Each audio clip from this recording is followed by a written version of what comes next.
Xin chào tất cả các bạn, mình là giáo tơ Phúc Ngân.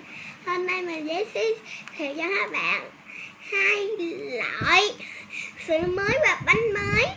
Bây giờ mình sẽ giới thiệu sữa trước. Đây chính là sữa của chúng ta. Người ta gọi là sữa cool, có chất canxi, bổ dưỡng, giúp chúng ta có chiều cao.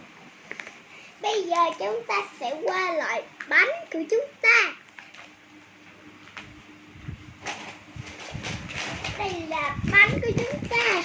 Nghe nói bánh này có giải thưởng nữa, còn có bút học tiếng Anh, mà còn có lỗ tai nghe, mà không có ô mắt lường.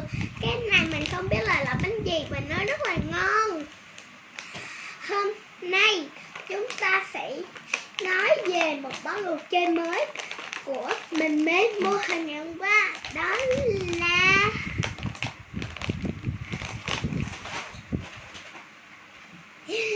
để con đi lấy. Để con đi lấy. Để chúng mình đi lấy cho mấy bạn xem.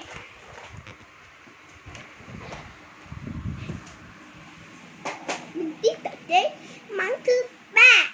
Đó là một cái điện thoại được chơi. Đây là điện thoại được chơi Hello Kitty. Nó rất là mắc.